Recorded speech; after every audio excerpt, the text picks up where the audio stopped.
Hey Kevin, I heard the American election is taking place this year. Yes, indeed. Don't the primaries start next month? The primaries? What's that? On November 3rd, the Americans will vote for a new president. There's no surprise for the Republicans. Donald Trump is up for re-election. I stand before you to officially launch my campaign for a second term as President of the United States. He will face a Democrat candidate. But who and how will he or she be selected? It's the beginning of the primaries. There were 28 candidates at the start. Now there are 14 of them. And in a few months, only one will remain. They have different programs, different looks, approximately the same old age, but they will all compete against each other. First, the stars! Joe Biden is 77, is the former vice president of the US, and he presents himself as the first defender of the middle class. Hey, it's Bernie Sanders. He's 78, he's senator from Vermont. He lost to Hillary Clinton in the 2016 Democratic primaries, and in his program, he wants free tuition for public colleges, a $15 minimum wage, and universal healthcare. Here is Elizabeth Warren. She's 70, she's a senator from Massachusetts, and she promises to fight what she calls a rigged economic system that favors the wealthy. She also proposes to get rid of the Electoral College.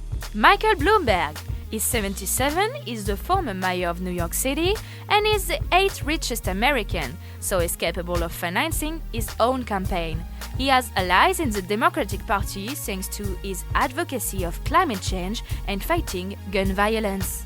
And now, the outsiders. Deval Patrick is 63, is the former governor of Massachusetts, where he raised the minimum wage. He's now the managing director of the Boston investment firm Bain Capital. And now, Tom Steyer is 62, is a billionaire environmentalist and has donated to the Democratic Party for the past decade. For a year, he's been focusing on getting Trump impeached and getting Democrats elected to the US Congress. Michael Bennet is 55, is a senator from Colorado, and he has focused his career on improving the American education system.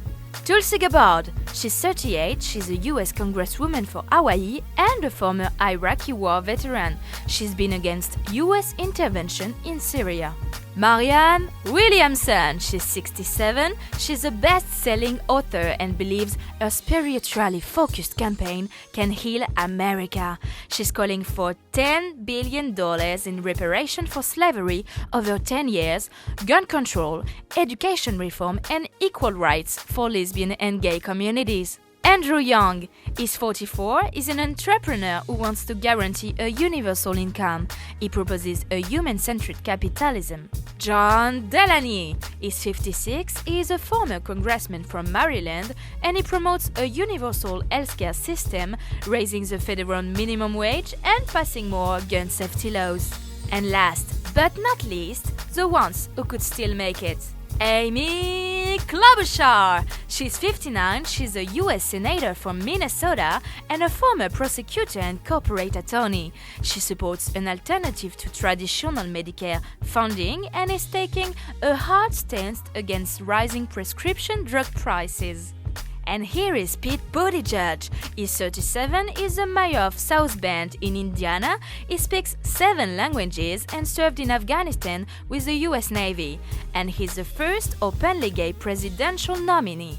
During the primaries, the American people do not vote directly for the candidates. In each state, they elect delegates, who will then choose the presidential candidate during the National Convention in July. Each delegate announces who he or she supports. And that's not all. In each state, there are super delegates. They are bigwigs from the party, like former presidents, for example. They are not elected, but they will vote for who they want in the National Convention. And in 2016, 15% of the Democratic delegates were super delegates. So, their vote can change the game. Exactly! You also have to know that the number of delegates is different in each state. In fact, it depends on demographics. That's why Florida has 475 delegates, while South Carolina has only 63. And who's voting? There are three kinds of primaries. Some are closed, so only the members of the Democratic Party can vote. Others are semi-open and let unaffiliated voters take part in the election. Finally, some are completely open and allow everyone to vote. So, delegates are elected during those primaries? Yes! However, in 18 states, the candidate is not chosen with a primary, but a caucus. This is a meeting where local partisans vote with a show of hands for a candidate. Local delegates are elected, who will vote for county delegates, who will then vote for state delegates. And how long does the process take? Well, primaries start on February 3rd in Iowa and finish on June 16th. During the National Convention in July, all the delegates will elect the Democrat who will face Trump. For now, there are 14 candidates, but most of them often give up before the end of the primaries. Since the beginning of campaigning last summer, 14 candidates have already dropped out. The lack of money is an important factor, but that's not the only reason. If the polls aren't in their favor, or if they haven't won enough primaries, some candidates give up because they know they have no chance to win. By the end of June, 2 candidates should remain.